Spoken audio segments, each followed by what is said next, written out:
Let me tell you of the days of high adventure.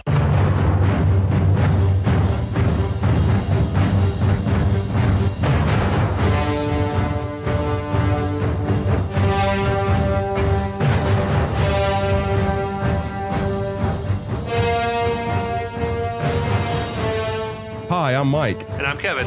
And this is 6 Degrees of Schwarzenegger, the podcast where we take a long, hard look at some of our favorite action movies from the era of Arnold. Schwarzenegger is the icon of the genre, and we're taking a deep dive into some of these 80s and 90s cult action movies and breaking them all the way down.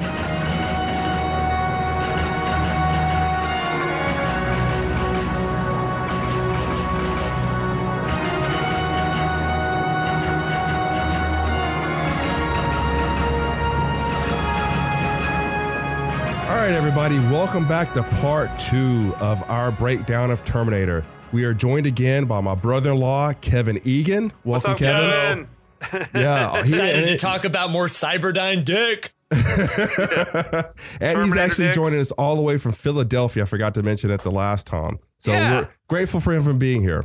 So welcome to Kevin. Yeah, welcome to everyone that's listening on our OG 6 Degrees of Schwarzenegger feed, or if you're listening to us on the Last of the Action Heroes podcast network. Welcome. I know we're a little late getting to one of Arnold's biggest and best movies, but we're here now. No, we're but that's talking the way about it should. Terminator. I mean, but that's the way it should be, right? You can't give him the whole Arnold experience off top, right? You got to ease him into it. That's right. And if you're listening to us on the podcast network, find our 6 Degrees of Schwarzenegger feed and check it out, because we got a lot of old back catalog episodes there that we are trying to get on the podcast network, but haven't fully gotten them uploaded yet. But yeah, the first movie that Mike and I ever did was Predator. Mm. If like Terminator 1 and 2 isn't my favorite Arnold movie, then Predator is. I feel like those are like his most sort of well-made, iconic movies. I feel like Predator was Arnold at his most Schwarzenegger. Yeah, like puffing the cigar. Yeah. Cheating and he on had his control. wife. He had more control over his content, so he could probably dictate. So, Kevin, did you grow up watching like all these same action movies, or what were you into like when you were a little kid? I mean, I feel like everything you've been referencing, like loved, like we were talking before, loved the Alien franchise, Alien and Aliens. I was huge into. Loved Predator. Were you fucking with Stallone stuff? Oh, I mean, like Cobra. Yes. Tango and Cat. Tango I really and love Cash. Cobra. I don't think I've ever seen Cobra from start to end. You've never seen it? Not from start to end. I've seen bits and pieces. It's a batshit weird. Is Billy D. Williams in that also? No. Or is that that's Nighthawks. Yeah, okay. Nighthawks is another crazy. Oh no! See, I think I've flick. seen Cobra, the supermarket scene. I think. Okay. That opens with the supermarket scene, and then he's like fighting against whatever the Night Slasher or something. Gotcha. He's got like a weird cult of like an army of killers. Yeah, that's right. And they surround him like they're like a bike gang, right? Yeah. It's a crazy flick. It's got Brigitte Nielsen in it, Mrs. Stallone. Didn't he make Cobra because they offered him Beverly Hills Cop and he wanted to make it grittier? Yes. And they were like, no, so he made Cobra. They tried to give him Beverly Hills Cop, and he was like, I love it, but I want to rewrite the movie, and I want to make it not a comedy at all, and I want my character to be named Cobretti, and everyone calls him Cobra. And they were like, thanks, but no thanks. Seriously, Sly. all our Italian listeners out there, do you know anybody named Cobretti? That almost sounds like like if I had written a script and written that name, they would be throwing me out of Hollywood for being racist. Wow. It's like, but if Stallone does it, it's okay. Well, we talked about the movie Commando, and in the movie Schwarzenegger's name is John Matrix, and it's like no one's ever been named Matrix before. Like that's not insane. in the history of man. Nah, never. I guarantee that after that movie, somebody named their kid John Matrix. John Matrix. I'm probably sure. All right, let's get into this. Let's get to the movie. Sure. Oh, wait, I'll recap a little bit of what happened on the last episode. So basically, you got the Terminator and Kyle Reese have like materialized in 1984 Los Angeles. They're both looking for Sarah Connor. We don't really know why yet or what's going on. Sarah Connor's like just a waitress and is none the wiser to what's going on, but it has some type of bearing about like what's going to happen in the future. Like the fate of the future war between man and machine is going to be settled here in 1984. Yeah, this is early in the movie. She has no clue to what's waiting her fate in the future. Yeah. All right. So we start off, Kyle Reese is he's sitting in a car in like a construction zone or something like that. Right. And there's like all these machines in the back, like these large excavators and everything. Was it like reminiscent of the world he comes from? Sure, yeah. To you, like just these big machines? Yeah, I think that was the whole point of that scene is that kind of he starts to dream about where he just came from, and there's all these hunter killers and all these giant machines. So we see Reese and another soldier, they're trying to sabotage one of these giant tanks. Reese's partner is spotted immediately, and as soon as she throws her bomb, she's not killed, but annihilated, like she's blown apart. Which I also thought was interesting that it was a female, because they were trying to say that in the future, everybody's fighting, right? Like it's not just men, it's everybody, right? Exactly. It's like it's all hands on deck. I also thought that woman was like distractingly attractive. Like the soldier, like she, it's always weird in movies like that, I think, where some extra in the background is like ridiculously hot that it sort of distracts you from the action. But I thought the woman was just gorgeous. I honestly, because she had on like a helmet, and the helmet looked like it was too big for her because it kept like falling over her head, face or something like that. But I couldn't gather how she looked. So she looked good, Mike. I'll take your word for it. I'm here to tell you. So the tank explodes. Wait, I read where it took like 26 takes with the little model department throwing a little tiny grenade to get it to land just right in front of the model tank. Really? Like to where it rolled, she threw it and the model tank, like it landed right in front of the tracks or whatever, and it rolled over it. But that was the 26th take of them throwing the little miniature grenade in front of the miniature tank. The tank explodes, and it's kind of funny, like the tank it's a big explosion, right? Which I thought was kind of weird because it's not a hand grenade, but it's not like this big giant bomb either, right? So the entire thing blows up. It's like the Star Wars shit though. It's like the thermonuclear, you know what I mean? It's like he's got a thermal detonator or whatever. Or what was the movie where they kill the bugs? Where they have nuclear weapons on the end of their machine guns and stuff. I don't even know. Not aliens? Starship Troopers. Okay. Yeah. It's like that. You're talking about like Tremors or something. Yeah. So the tank explodes. Reese runs away, and he jumps into a car, like a getaway car, to get away, which I thought was interesting. Why did he jump in the driver's seat and the guy jump in the machine gun turret? Why didn't he just jump into the machine gun turret? Yeah, it was like a weird, like they just wasted a little bit of time. Yeah, like just get on the machine gun. But anyway, Reese jumps into the car. They start driving away, and they're chased by this flying gunship. Wait, we talked a little bit in the last episode about Cameron's like future, and I think that in his version of the future, like these flying sort of crafts always look the same. Like I think these flying things in Terminator look the same as the flying ships in Aliens, and they look the same as the flying ships in Avatar. Yeah, it would have been cool if they had related this world to Aliens, right? That would have been awesome. Oh yeah, well they never did the Alien Terminator crossover. It was always Alien and Predator crossover. I mean, maybe that's Avatar 3. Maybe it's just like all building. Oh shit, the Terminators are going to show up. It's just That'd like all badass. the same universe. The Terminator showing up at Avatar 3 would break. Like me, first off, like I would die. But you're talking about like box office bonanza. It would be incredible. Reese, he's a shitty driver. Is he a shitty driver, or he is just he flipped that literally car. trying to get away from a gunship trying to kill him? Yeah, I guess maybe he just flipped that car quick though. Yeah, so he flips the car, and I thought this was interesting. They show him trapped in this car, and he's trying to escape while all these flames start trying to engulf him. And I was wondering, is that how he got some of his battle scars? And I think that's like, this is the first time that they show him in like a future battle, and he's like trapped and he's trying to get away, but they show it again. And I was like, I'm surprised that he even survived the future, much less got to the past to do the job that he has to do. For sure. It's like a dangerous world. Yeah, right? I love that they show that. And like, there's not a minute that you're not in mortal danger. That would be a great tagline for this movie, though. He had to survive the future to get to his past. Yeah. Oh, hell yeah. Yeah, absolutely. Then they tried to do that movie, right? Like the all future set Terminator sequel. Which one was Terminator that? Salvation or some shit. Yeah. The one with Christian Bale that wasn't great. But yeah, like the future world is also intriguing, and we just see little snippets of it. Now, not that I love Terminator, right? And I definitely love Terminator 2, two of my favorite movies of all time. But I think after Terminator 3, when he put on those glasses, I think I was done after that. The third one was dog shit. Now, did you watch the most recent one? I haven't watched. Like I said, after the third one, I don't think I've watched anything since then. So, and I didn't even watch the Christian Bale one, and I like Christian Bale. Yeah, right. The first and second ones were the ones that Cameron was involved in. And then he wasn't involved in any of the ones after that until this most recent one that had Linda Hamilton back in it. Sure.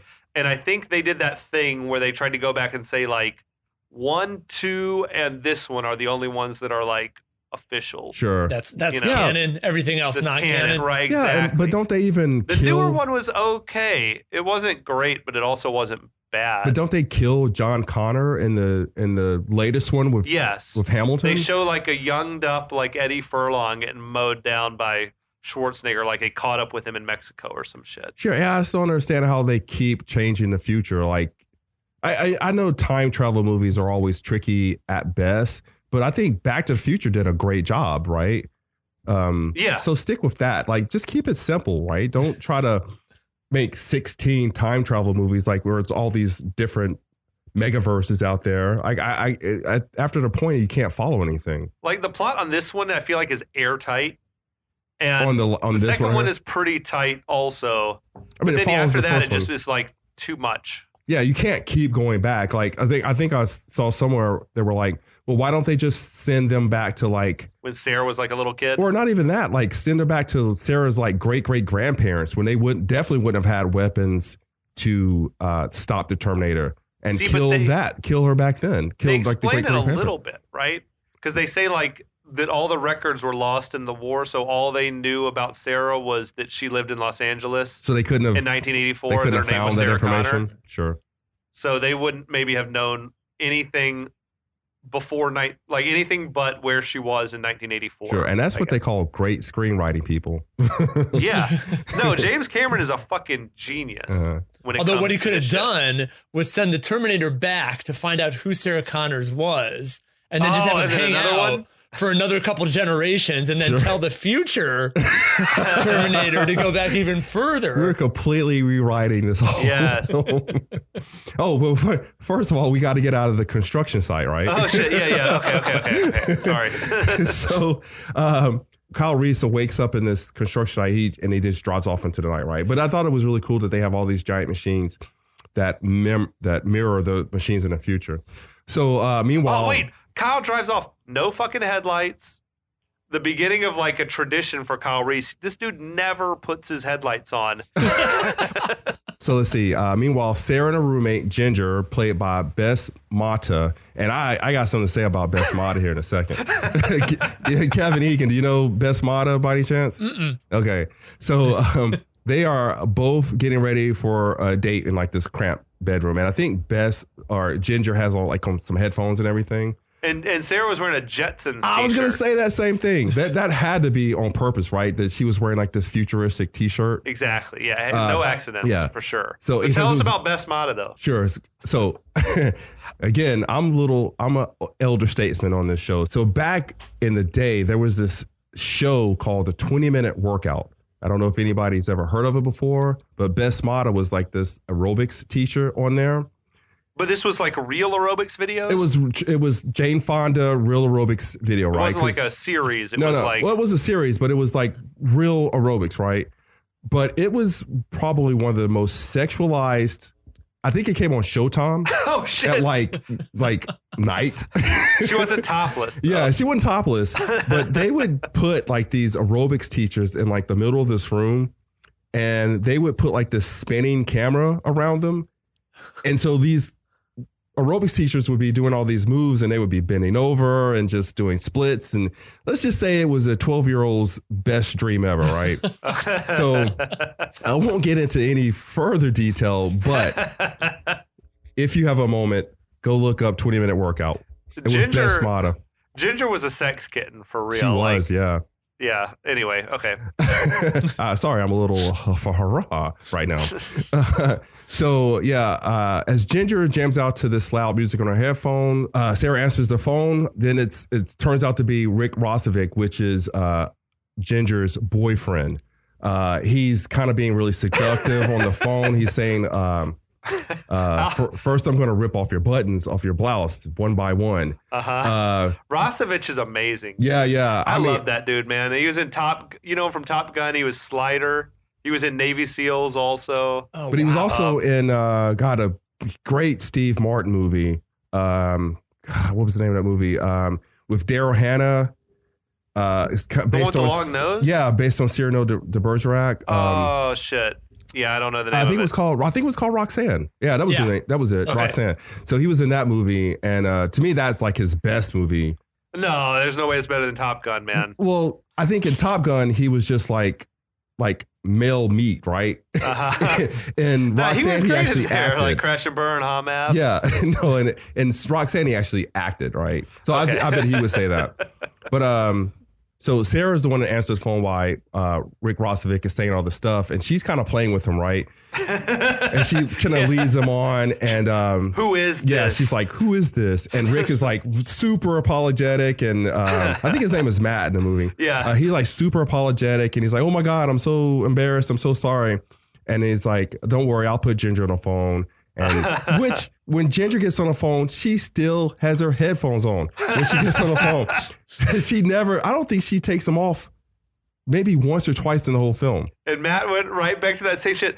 First, I'm going to rip the buttons off your blouse one by one. Yeah, but he probably saw her 20-minute workout, so I don't blame him. Made me laugh, and I'll tell you, when I watched it with someone who had never seen the movie before, she laughed her ass off at that. With that scene right there? Yeah, like that's such a genuine laugh. First, I'm going to rip the buttons off. Like, he had just been rehearsing all day exactly what he was going to say to Ginger. I feel like he probably said that to, the character said that to Ginger a couple of times, right? So elsewhere, we're in a police precinct where cops wrestle with this struggling prisoner. I remember that shit too. He's like, wait till I get my hands on you. I'm like, that is like, cops will fuck you up. I wondered if the guy that was being arrested was like somewhere else in the movie, because he looked really familiar, but I don't. Maybe he was like a pro wrestler. He had that sort of like vibe about him. Sure, but anyway. yeah. So this is where we meet Detective Trexler, who is played by Paul Winfield. All our Star Trek fans might remember him from Star Trek II, Wrath of Khan. He was the captain that was kidnapped by Khan, and then he was going to kill, what's his name, Shatner. But he ends up killing himself. That's how I remember it. That dude's in a lot of flicks. And I was about to say, I hate it when I only know somebody from like this sci-fi thing, when I'm sure Paul Winfield probably did like Roots or like just really groundbreaking, dramatic stuff. But I know him from like just from my childhood. So I'm not trying to be disrespectful. No. It's just how I know him. He did tons of like TV in the 60s and 70s. But I remember him well. He was like the Secret Service, the good Secret Service agent in Cliffhanger, in Stallone's Cliffhanger. Oh. I was like, but I think, yeah, he's one of these dudes. Like, he was a contemporary, probably of like Sidney Poitier and James Earl Jones. Anyway, yeah. Yeah. So he was in the flick. He's just like slowly drinking his coffee, like smoking. He's like calm. He's seen this all before, right? It's no big thing. We're also introduced to Vukovic, which is played by Lance Henriksen. Now, that Lance Henriksen, if you're listening to this podcast, I don't have to explain who this dude is. You've seen him before, right? He's been in so many things. Yeah. He's the other trifecta of having gotten killed by a Terminator, an Alien, and a Predator. Like him and Bill Paxton have the inglorious designation of being the Triple Crown winners of those guys. Yeah, he was Bishop, right? He got ripped in half by the Alien Queen. Yeah. And then he gets fucked up by a Terminator later on. Spoiler alert. But what was his role in the Predator universe? Yeah, so he was in, I think he was in the first Alien versus Predator. Oh. And Okay. he plays like the CEO, like the namesake of the Wyland Corporation. Oh No shit! way, really? Yeah, and Okay. actually his middle name is Bishop, so that I think it's supposed to then be a whole like throwback that like, Sure. oh, Bishop was created in his image and named after his, And he's Okay. and he's killed in that movie. he's killed by a predator. Gotcha. The rumor goes that James Cameron originally had envisioned that Henriksen was going to play the Terminator Yeah. in this movie. Like that when his idea was that the Terminator was just like an average looking Yeah. guy who could blend into a crowd. But then once Schwarzenegger came on, all that changed, obviously. But Well, Yeah, then he and got his way in Aliens, right? Like he was the yeah. the artificial. Yeah, man, Bishop should go. Yeah. Good idea. God, I love So Aliens, Cameron man. That's Ba- my favorite shit, dude. I'm gonna watch that when I fall asleep tonight. So Game we're gonna- over, man. Game over. And We're when gonna- he's like, this little girl has survived with no weapons and no training. Well, why don't you put her in charge? We're slowly going to turn this into like the Aliens podcast, right? Shit. Yeah, we'll get to that one sooner or later. But Lance Henriksen, I think he also helped raise money to get this film off the ground. Oh, yeah? So Cameron found him this role of Vukovic because he couldn't play the Terminator. So Vukovic shows Trexler these two reports. First, he's like, "Hey, look at this name on this document," and he's like, "Oh, Sarah Connor." He's like, "Now look at the other one." He's like, "Oh, Sarah Connor." And I thought it was kind of amazing that they immediately put one and one together to figure out there was like the serial killer out there killing Sarah Connors, right? Like it wasn't like an accident. Like A one-day pattern killer. yeah, and yeah, I thought that was kind of cool. I mean, if nothing else, it's just like the largest coincidence in the world, right?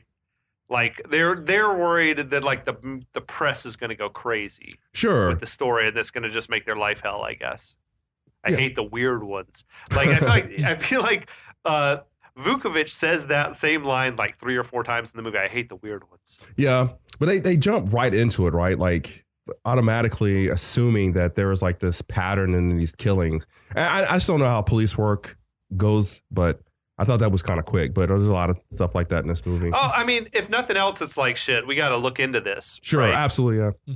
Back at Sarah's place, she and Ginger are finally finished getting ready for the night. As Sarah looks for her missing iguana named Pugsley, which I thought was really interesting. We had talked about this before we started recording. Why did everything in movies is done for a reason, right? So why did they introduce Sarah owning Pugsley? What do you think, Kevin? Like, why an iguana? Yeah, why an iguana? Which is odd. Oh, that is odd. Yeah, I don't know. Like to Just to be different?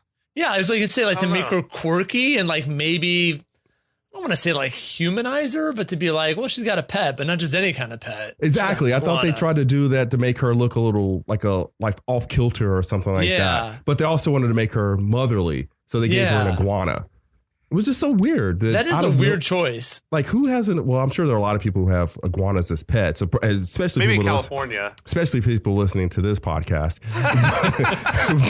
But I just thought it was interesting that because normally it would have back then it would have been a cat, right? It was just. This should be the cat. Yeah, on paper, like if a lesser director was making the movie, maybe it's a cat. Yeah. Well, I mean, he made Aliens too, and I guess there was a No, he cat did in have the Alien, cat. right? The cat was in the first one, though. Yeah, there was a that cat in the first one, carryover. and so there was a cat in the second one, so that makes sense. But what if that had been a space iguana? That would have just been weird, right? I mean, maybe they wanted to stay away from like the crazy cat lady sort of like, So- that's always like a played out cliche. It's too easy, Sure. like in horror movies or whatever. Yeah, I Yeah. guess. My parents told me this like a long time ago that everything happens for a reason in a movie, and so Cameron was like, "No, you should have a pet iguana," and I've always just been like, "Well, why?" Because honestly, the iguana adds nothing to the film. Right? You could have left other than this one jump scare later on. I wonder if the Terminator killed the iguana later on. Now, what if they had like a shot of the? They Was would a have never- laser scope on him? They would have never done this, but what if they had shown the the Terminator stepping on the iguana? Oh, and just crushing it? squishing him? Yeah, they would have never done that, right? Well, it is interesting. Yeah, that's interesting though to think back. Like, so it couldn't be a dog, right? Like we've established that the Oh, dog yeah, Could have been a would dog. have- That's right. would You have don't know how would have cats- known. Yeah, we don't know how cats respond to Terminators. That's right. It couldn't have been a dog. So so he was like, well, they have to have something, and I guess maybe it could be something that can't make a noise. An animal that is silent. So I said a snake. I was like, well, why couldn't she have had a snake? But then it would have made no sense for the snake to get out of the. They had to establish that she had a pet, right? I guess so. Just to have that one jump scare. Yeah, I feel like for that jump scare alone. Yeah. But I thought Ginger looked great, and Sarah looked. Her hair in this movie sort of is a disaster. Don't you think? Like that's one of the most dated things about the movie is Sarah Connor's hairstyle. Do you think they did that on purpose? I think that was hot. I think that was probably a hot look in '84. That big. Well, so Ginger had like the big sort of 80s like glamour shot hair, ball right? hair. Yeah, like kind of curly, wet looking, but just huge, right? Full of like product. Like none of us have that hair on this podcast. But Sarah's was more motherly, just the way the way she was dressed when she was going to go out on this date. Yeah, she was sort of like Ginger unbuttoned her button for her, like to try to sex her up or whatever. Sure. Like I think they wanted to make her look super innocent and to kind of like contrast of what she was going to become. So Sarah checks the answer machine. There's a message from this guy named Dan. He's like, oh, basically, I'm going to have to cancel our date tonight. I'll make it up to you in a couple nights or something like that. Imagine that's a lucky dude. Like he dodged a bullet by. Yeah. If he was with Sarah that night, things might have gone very bad for him. Yeah, he would have ended up. Well, yeah. There, I would love a sequel that's just following that guy around that night. You know, like they always do those like one-offs where like it's like a side character and all the actions happening off to the side. Kind of like Rogue just One. Him being like, no, I guess I get stood up. He's off with some other like, woman. What if he works? What if he worked at Cyberdyne and he was the one who's like, that's why he had to cancel. That night he went and invented AI. Sure. The voice of that dude, that was James Cameron's voice on the answering machine. I liked his style, man, because he stood her up like with such swagger too. He's like, oh, sorry, I'm not going to be able to make it tonight. He's like, I'll call you in a couple days. But the thing, I didn't get that he. So first of all, if you're going to ghost somebody, you just ghost them, right? You don't call them. Like, yeah, I think he wanted to see her again. He just probably something came up. He said, yeah, I think something came up. Like that's what happens, dude. I felt like that answering machine was fucking huge. It was like the size of a VCR or some shit. No one listening probably knows what a VCR is anymore.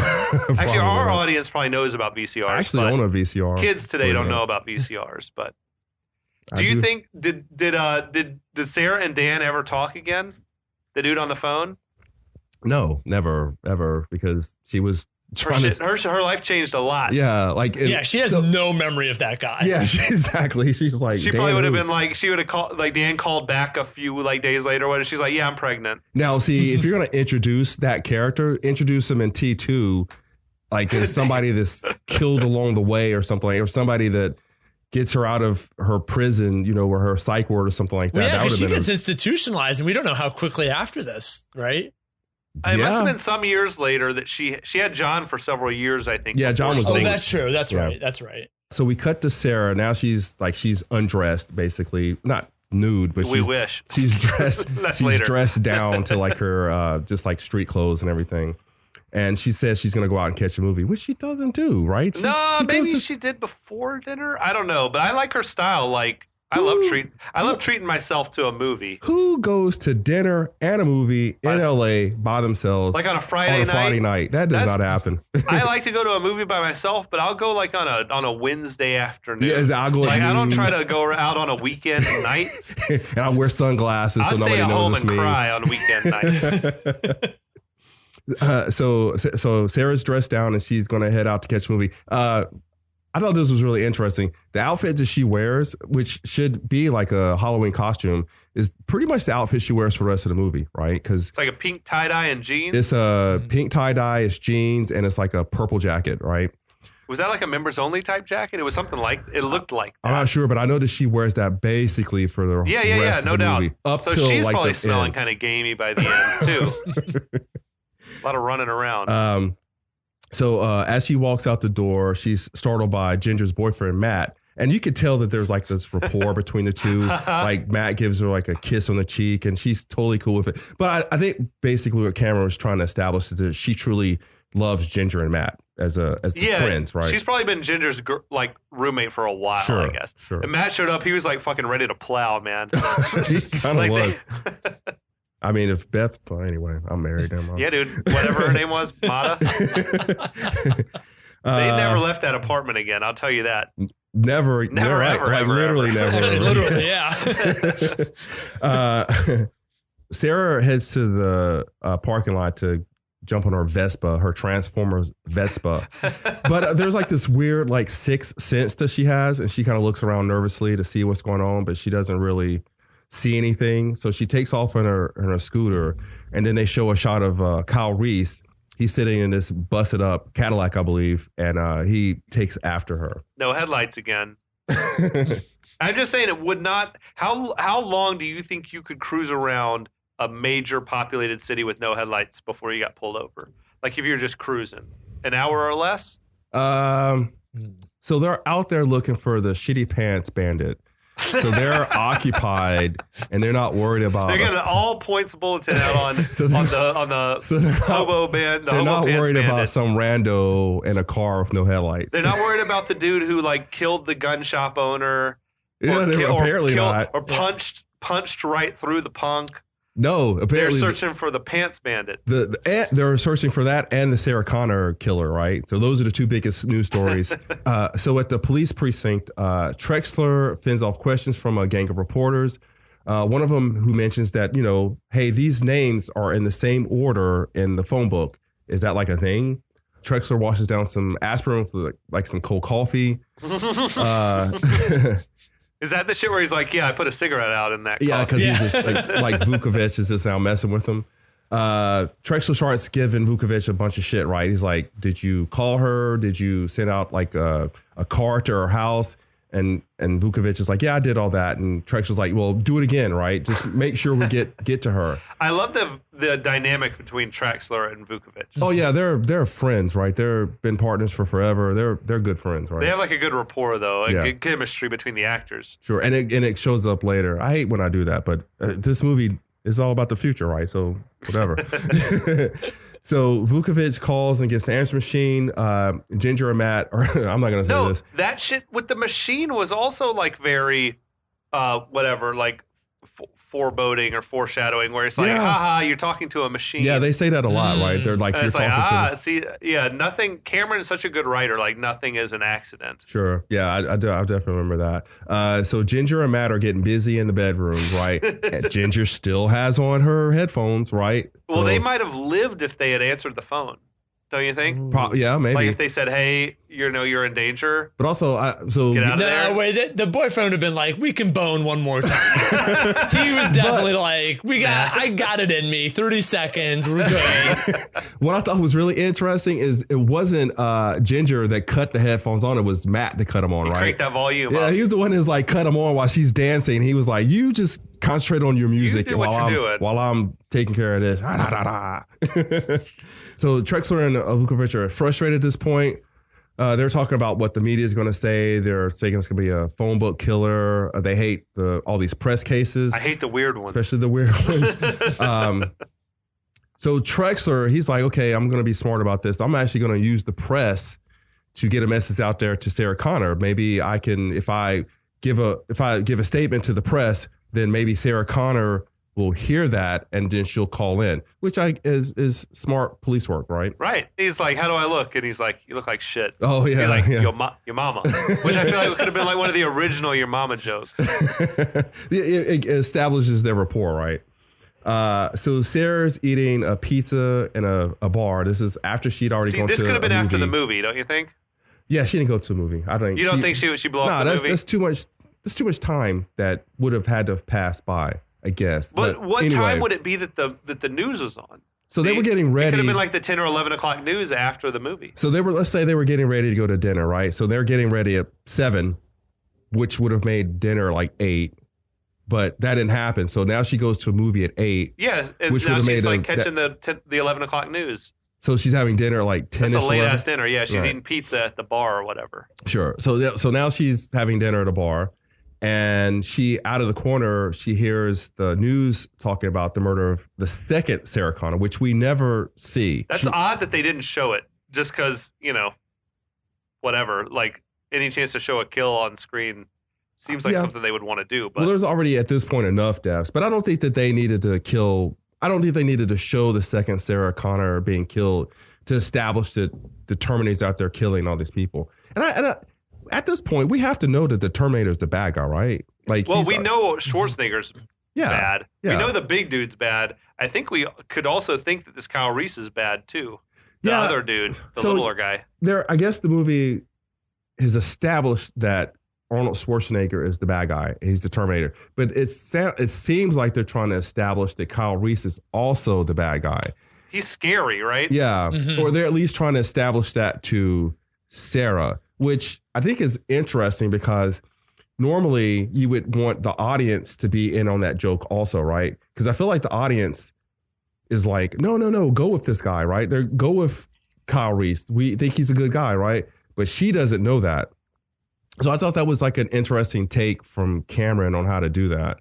I don't think I've ever seen that before. I don't remember seeing that where the good guy is an obvious good guy, but the audience already knows that. If that makes sense. He kept the audience wondering for like halfway through the movie, basically. Well, he should have. I think he should have not had Arnold kill this many people. Think it should have been like which one's the bad guy? Exactly, like they did in T2, where it's like it's a mystery up to a certain point, right? If he had done that in T1, like if he hadn't had Arnold just kill all these people, like at this point, I'm not even kidding, he's killed probably all the people he's killed in the movie, almost, right? I'll say why I like that, though. I'll say why it works for me is because I think it sets up like how desperate the situation is for Reese and for Connor.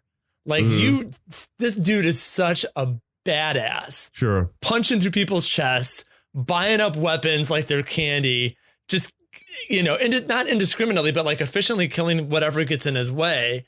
And it's like, oh, they're up against like some desperate odds with this fucking thing. He's like unstoppable, like invincible, whatever. Yeah, I guess that has to be the way. I think it's the trade-off, right? Like he had to go with that. You can't have both. You either have to have like this thing is going to be impossible to beat, or we don't know which way this is going. Sure.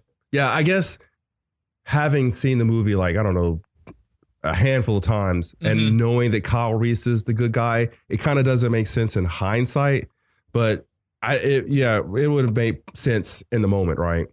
She goes to a payphone and she checks the phone book to see, where's Sarah Connor? Where am I at on this list of Sarah Connors, right? Shit. I'm the only Sarah Connor left. And she's like, oh shit, I'm next, right?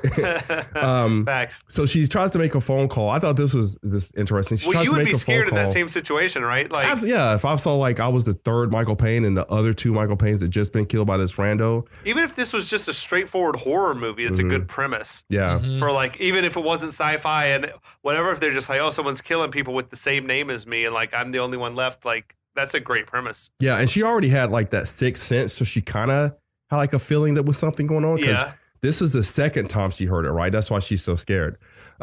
She tries to pick up the phone and make a phone call, but the phone's not working, which I always thought was interesting. There's literally like a note on the phone that says, but she never opens it up. So I wonder if that was like a miscue by Linda Hamilton by not flipping because it had to be. And then there was that other dude standing off to the side that was just like kind of creeping on her. Yeah, who could have like staring at her, but I think it's just to like build the paranoia or the fear or whatever it was. Yeah, I thought it was just like extra who they were like, just stand there and look at her, right? I think that's exactly what it was. But to her, it's like a threat. Sure.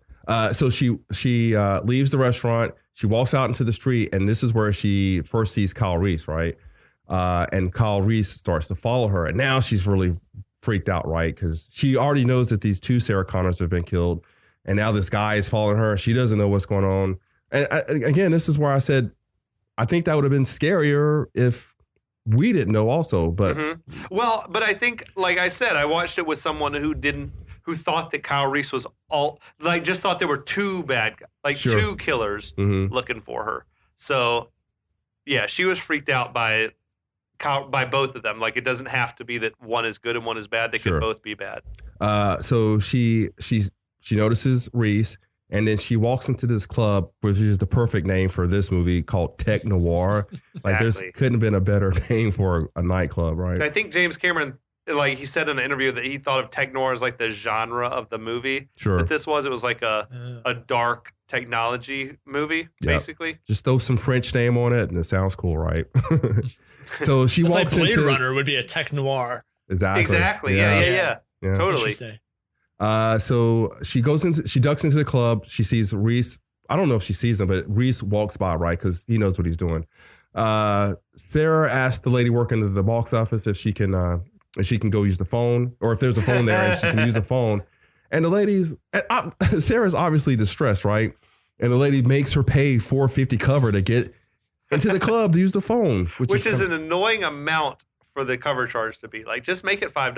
Like, I don't need change, like quarters in my pocket after this. Well, A, B, like, can you imagine what the cover would have been now? Like $25 just to get into that club, to use the phone call. I read where, like, or heard someone say, like, when they were filming that people were trying to wander in off the street, like, to get into the set. They thought it was a real nightclub or whatever.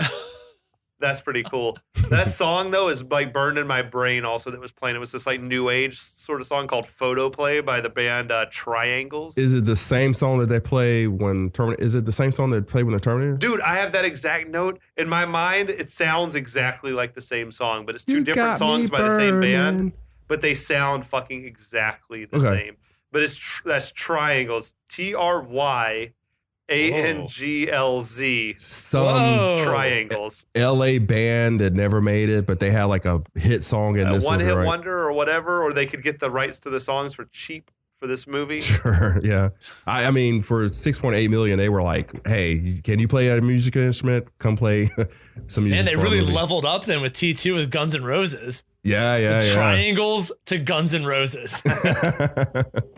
So let's see. Sarah goes, she pays the cover. She goes in, she uses the phone, but the phone is busy. So now she hangs up in frustration. Elsewhere, as a police cruiser that went to Sarah and Ginger's house, as it leaves, the Terminator pulls up. This guy's got perfect timing, like as if he's a robot, right? The police car leaves right as like the Terminator's rolling up. But I thought, it wouldn't make any difference if there was a policeman there or not. You know, like Terminator's just going to go right through those guys. Again, I hate talking about the future. You're right, it doesn't. But there's another part in later on in this movie where he's literally can touch Sarah, but he walks away. But I'll get to that in a second. Well, I wondered to myself, like, what would have happened if he had been noticed by the police right at this moment? And they're not even looking for him. Well, even if like a whole SWAT team came in, it'd be a whole different movie. But I don't think they could have stopped him. They probably could have stopped him, but it doesn't matter because they're not even looking for him.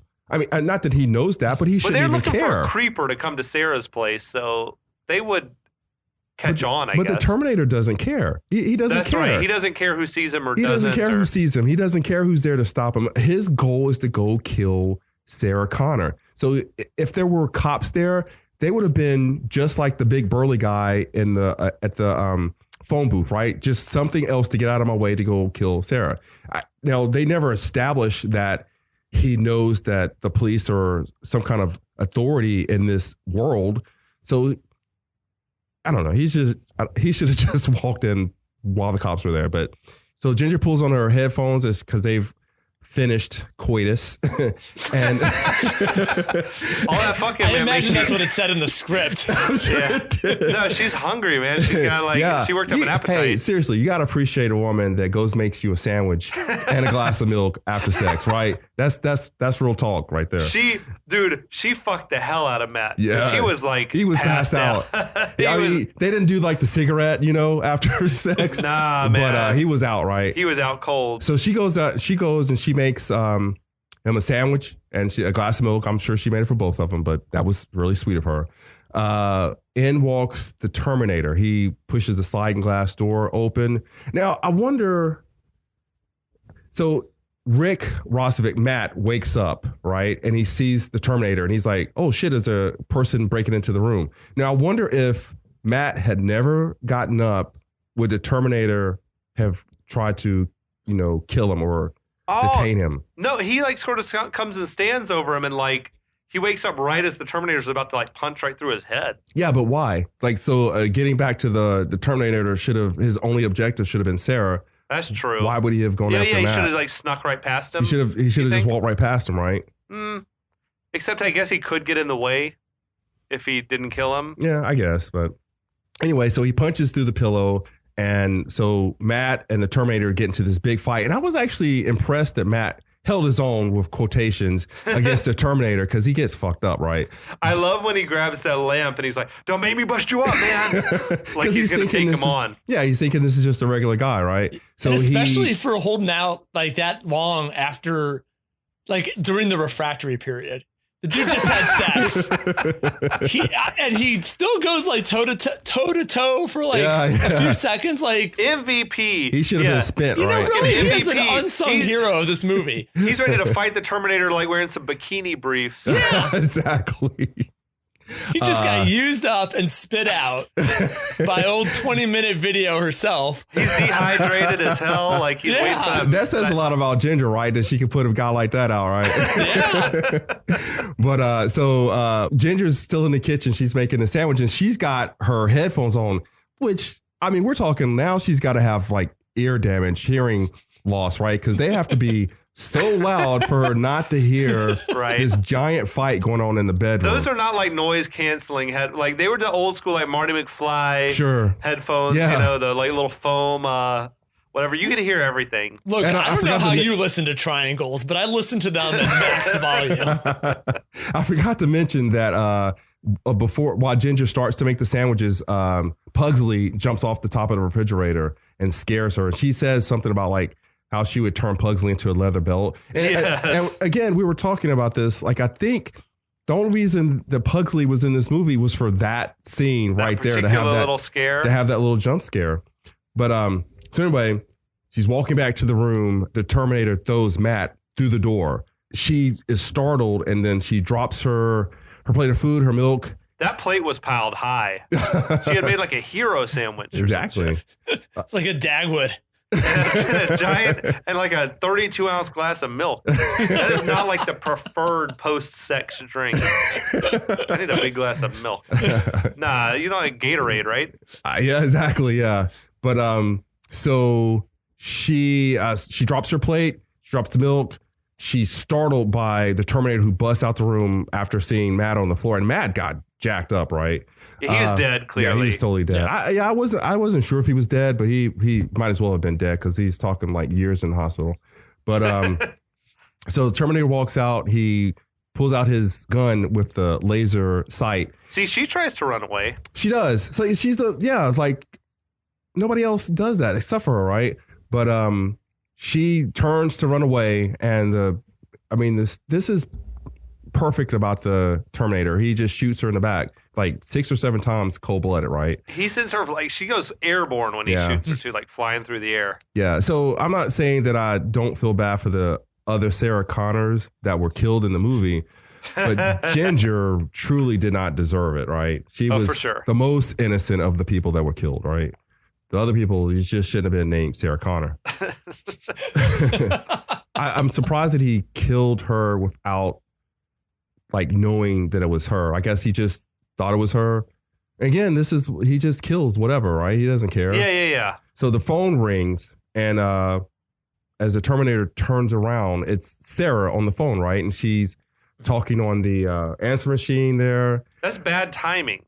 Yeah. Like if she hadn't called right then, I wonder if the Terminator just would have been like mission accomplished, or if the Terminator would have tried to figure out if the woman he just killed was Sarah or not. That's a really good question, because in T3, the Terminator has a way of testing the DNA, right?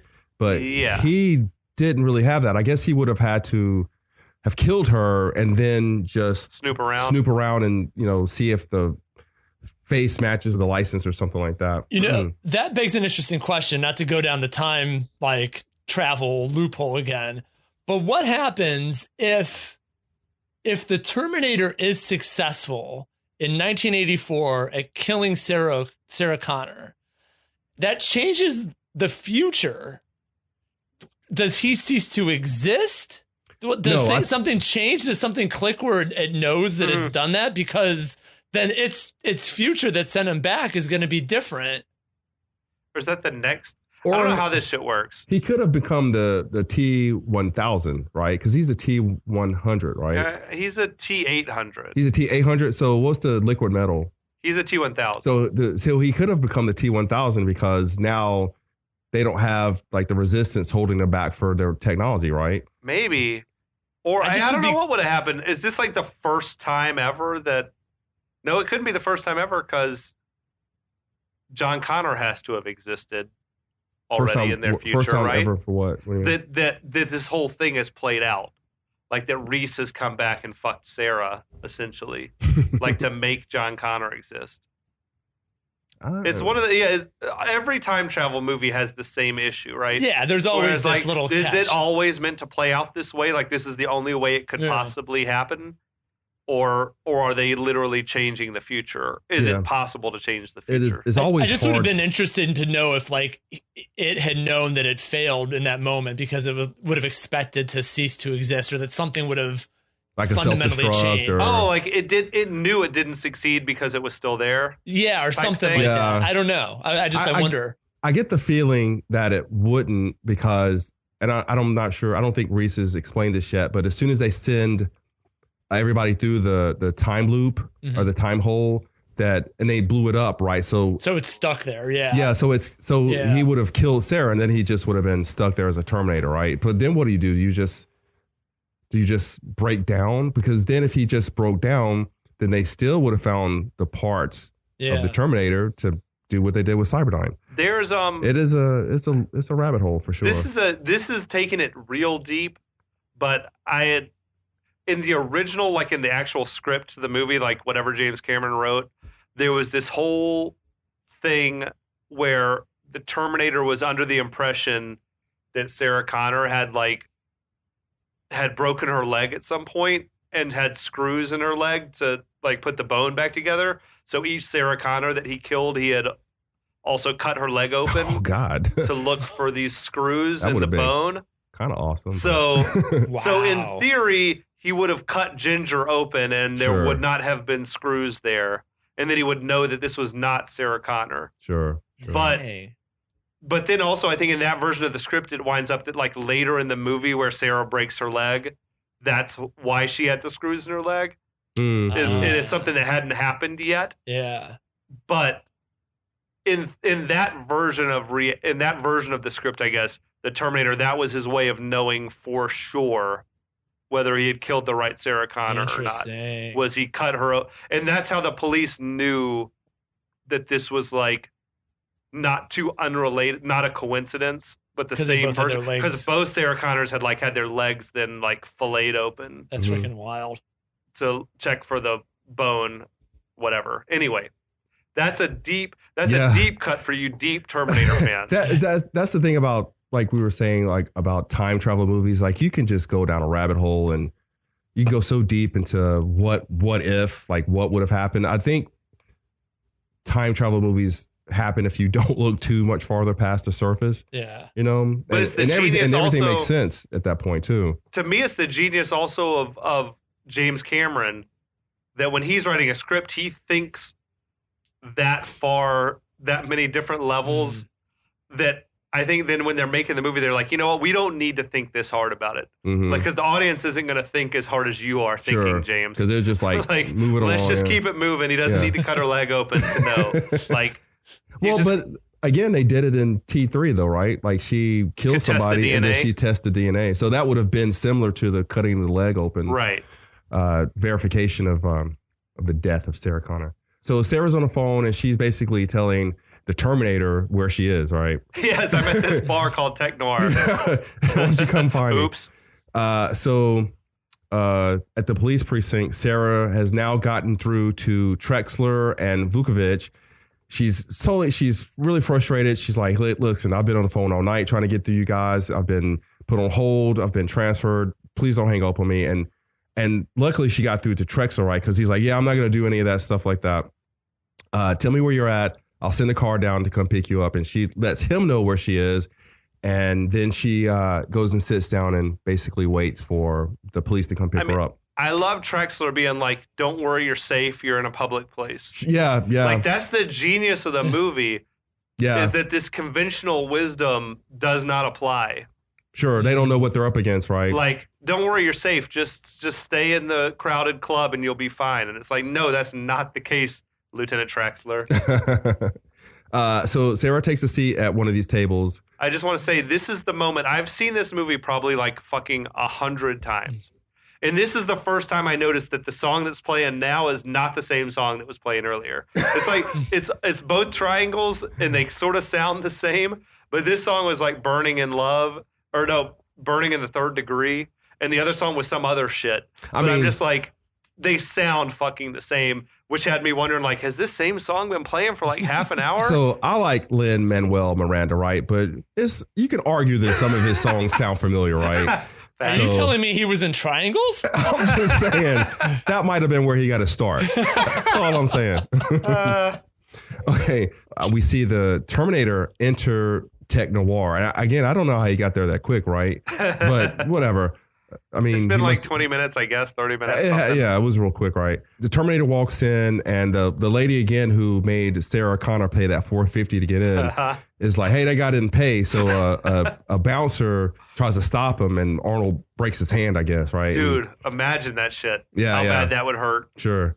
I think probably they don't really talk about it, but one of the most awesome shots in this entire movie is about to come up where. Dude. I'm with you 100%. Yeah, so when slow-mo? Sure. When Arnold's walking through the dance club and you see all these people dancing and everything. She had Sarah like bumped her drink off the counter. She has a Canada Dry. So Canada Dry should have got some money for that, right? Was she drinking the club soda or the She's ginger drinking ale? like a club soda, right? She bumps it. I wonder how many times they had to do that take, right? Because her elbow hits it and it knocks over. The timing was just perfect. Sure. So she bends over to pick up the drink, and the Terminator in slow-mo walks past her literally as she just bends over to pick up her drink. And that is just such a great shot, right? In my notes, I wrote down, like, I don't know there's ever been a better movie moment. Yeah, like, of the tension, of the suspense, than when, like, he walks by and he's scanning the club and, like, he just had missed seeing her. I think I'll Be Back is absolutely the most famous scene, but this is got to be a close second for anybody that loves film, or like any film directors or cinematographers out there. This is an awesome scene, right? That chick that was dancing, like the one in the fucking... In the red shirt, in the red dress? I'm thinking about the one with like the blue zebra print, like tank top and the red skirt. And the red skirt, was so fucking hot, dude. Like, I don't know where they found her. Yeah, well, she shows I'd up... watch her movie. She shows up a couple of times in that scene. Dude, you can't take your eyes off her. She's perfect. Except for the Terminator and Sarah Connor. Other than that. So the Terminator walks past her, right? And so she gets up after getting her drink, and she looks over and she sees Kyle Reese in a mirror looking at her. Yeah, and she's creepy as hell. And he's I think he said he's thirsty. So, but he did look a little. He was just intense. Yeah, he's intense. Like, he's looking at her, right? And she knows what's up, right? Because she just saw this guy walk past outside. So she's like, now he's inside? What's the deal, right? She's sure that Kyle Reese is trying to kill her. And the fact that Kyle Reese even got into the building without her seeing that or anything, like, that's how stealthy he is. And potentially without the cover charge. Where did he get 450? Exactly. He has a handful of cash later in the flick, and I do wonder where any of this money came from. Yeah. He's like ripping some people off. I feel like apparently. Kyle Reese snuck in through the back, right? Like, that's how good he is. That seems like more feasible than him getting a 5 spot. Exactly. He went up on the fire escape, went to broke a window upstairs to the empty warehouse upstairs, and then he bore a hole into the ground, and he slipped into the men's bathroom, and he walked out. He dug a tunnel like Great Escape shit. They just didn't show that. So now the Terminator turns around as he's walking up, and he spots her, right? And he's slowly walking up to Sarah. He pulls out his gun and he starts to aim it at Sarah's forehead. And this is, again, when I was talking about how only Ginger's the only one that ran, right? She just is like a deer in headlights when he walks up with the gun. But could you blame her? Like, I think she was sure Kyle Reese was the bad guy, and then all of a sudden some other dude is there. I can blame her because the other two Sarahs didn't know somebody was out to kill him, right? So they would have just been like, what the fuck's going on? This Sarah Connor, she knew that somebody was after her, right? And just because she thought it was Kyle Reese Doesn't mean that she didn't know that somebody was after her, right? This is an awesome moment, though. Yeah. Like the slow motion and the sound design and everything. Absolutely. Like it's like a dream. No, this is one of the best scenes in the movie, right? So Kyle Reese now knows that this is the Terminator coming to get her. So he pulls out his shotgun as the Terminator aims at Sarah's forehead. Kyle Reese blows him away. And he shoots him like several times, right? This is that moment, though, dude, where I was telling you when I was watching it with someone who never saw the movie before, she was like shocked at this moment. Like she was sure that both Arnold and Michael Biehn were both there to kill Sarah. Sure. And she was like, whoa, like when he popped out and shot the Terminator. Yeah, it just doesn't have the same punch I think that it could have had if they had just done that earlier, I guess, if they had kind of, you didn't know if the Terminator was bad or if you didn't know if Kyle Reese was bad. So, but that's just me. So Kyle Reese has shot the Terminator. He's down on the ground, but then you see his hand move, and then he gets up. That's when Terminator pops back up and he starts like spraying bullets all over, and Reese dives behind the bar. Sure, yeah, and he just start shooting at random people because he thinks he saves Sarah. Isn't that what you would think the Terminator would do? Just by default, like what does it care how many people it kills? The Terminator sees her running towards the exit, and then he shoots at her. But luckily, there's there's another lady that's like right behind her, and she gets shot and falls on top of Sarah. Right, Sarah's trying to get away from the Terminator, and as he's walking up on her, and he does like this really cool where he puts it in the magazine, clicks it, and he aims the gun at her, and Kyle Reese shoots Terminator again because he comes out of nowhere. That's where I felt like it was a little odd to me that Terminator was like wasting all these bullets shooting at Reese. Like, what does it care? Like, I would think its only objective is I'm going to kill Sarah. Sure, like, I'm just surprised that it even cares that there's someone else shooting bullets at it. That if the bullets aren't actually doing it any harm. Well, so there aren't like little bullets, right? There aren't little bullets that he can just take and absorb and they don't hurt him. It was a shotgun that was literally taking him like off his mark. So I could see where he would want to stop that threat first and then get Sarah. So Reese shoots him a couple of times, knocks the Terminator out of the front window of Tech Noir and onto the sidewalk. But then the Terminator, of course, slowly gets up, and Sarah sees this, and then she was like, oh, this is when shit is real, right? This is when Reese walks up to her and says, come with me if you want to live, right? One of the probably the second most famous line of this entire franchise. Sarah's in a daze, but she snaps out of it. She runs. Oh, I will say to speak to how like famous that line is. That first time viewer was aware of that line who had never seen the movie before. Sure. Which is like, oh, okay, that's that line. And was she like, holy shit, I can't believe that's where this came from? I think she knew it was from. I think somehow it was one of those things like I'll be back or whatever. Like she knew it was from Terminator, even having never seen it. But it was like that famous, Like a yippee-ki-yay motherfucker or something. Like you would just know even if you never saw the movie or whatever. Reese and Sarah run out the back door. Terminator starts to follow them. And isn't this like the first time that they show the heads-up display for the Terminator? Yeah, like the Terminator POV. Yeah. Reese, he's done this before, right? So he takes cover under his car, and then he blows out like the gas tank of a car that is in front of him, and it blows up right in front of the Terminator. Of course, the Terminator, being a Terminator, jumps through the fire as Reese is backing away. Terminator jumps onto the hood of the car, punches through the windshield. He's trying to grab Sarah, but I think Reese kind of does like this crazy reverse driving, and he throws him off onto the street. Reese takes off with Sarah. There's this police officer that comes up. That guy was William Wisher, I believe is his name. He was one of the co-writers of this film. He was the one who said the thing about It's a Wonderful Life, like with guns. Yeah. Oh, he was the co-writer and he said that? That's amazing. I think that was really cool. That I feel like there's a lot of like little placements of people in the movie that had something to do directly with the film. Like we said, Lance Henriksen, he didn't get the Terminator role, but he was placed in the movie because he helped get funding, right? Wasn't it also a product of probably the movie was so cheap, it's like Clerks or whatever, you're just getting all your friends got all his buddies to play in it, right? So that's this William Wisher guy. This scene in the club and then in the alley was like the only time that Schwarzenegger, Linda Hamilton, and Michael Biehn were ever like on screen together, like in the same scenes together. Yeah, because other scenes like the Terminator's always on his own and those two are together. Yeah, so and do then you at the end, he's just the special effects like a robot, not actually Arnold. So they like Arnold came in and did like 5 weeks of work, and then they were like hasta la vista, and then and then Sarah and Linda Hamilton and Michael Biehn finished out the rest of all the Stan Winston stuff. Hell yeah! So this cop gets slammed up against the car door. I guess he's knocked out. I don't think he's killed. That's another. Yeah, he couldn't have been killed, right? But maybe anytime the Terminator touches you, you're just like dead. Yeah, kind of like a virus or something like that. Let's see. The Terminator heads out into the direction of Reese and Sarah, where they're going, and that will end part 2 of the Terminator. Yeah, man. Yeah, it's a wild ride. We're finally into like we figured out what's going on. Yeah, we're starting to get into the meat of the story now, and so yeah, like. But it is still, we don't know anything about why anyone's trying to kill her. Like, yeah, there's still right. so many unanswered questions, right? Yeah, and what are we probably like 30 minutes into the film? Something like that, or more, 40, I don't know. But yeah, we don't know. We still don't really know what's going on, so we got to wait for all that exposition's coming soon, though. I just want to say one thing there, though, just not to drag this on, but like, as we've been talking about this, and you're mentioning right now that we still at this stage of the movie don't know like the motivation of the Terminator being there.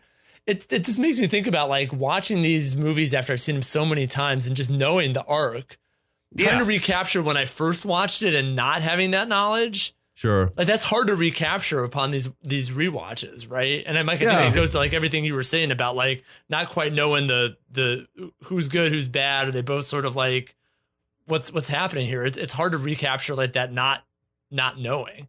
Sure. It's pretty great. And I think it speaks to how good the movie is that you're still drawn in and you're still invested, even not knowing any of that shit. Yeah. Like you're just like, I guess at some point it'll be explained. And until then, I'm just in the dark. Yeah. Yeah, I guess. I agree. I watched it again. Like I watched it actually twice today. And, yeah, I just think that when I originally saw it, I was just like, oh man, who is the bad guy? Because I just remember it so well from T2. I don't remember it that well from this movie, you know? And I can admit I might have seen T2 first before I saw Terminator. I think that's true of a lot of people. Yeah, I might have seen T2 first. And the thing is, you know, whatever else you may or may not know about the movie, you know that Arnold Schwarzenegger is the Terminator. Yeah. Even if you never saw the movie before. I think it's just one of those things that you're like, it's in the ether. Like it's in the zeitgeist. You just know. Schwarzenegger's the Terminator. I don't know anything about whether he's good or he's bad or whatever, but I just know he's a robot and he's the Terminator. Yeah. Okay. Yeah, man. It's a lot to unpack, dude. It's such a fucking good movie. Yeah. Thanks to everyone for listening. Whole lot more to go. I know we're going on, but it's because it's fucking classic Mount Rushmore type action movie. So yeah, thank you to Kevin Egan. Thanks for having me, guys. So glad to have Mike and OG 6 Degrees back on the program, and we'll be back.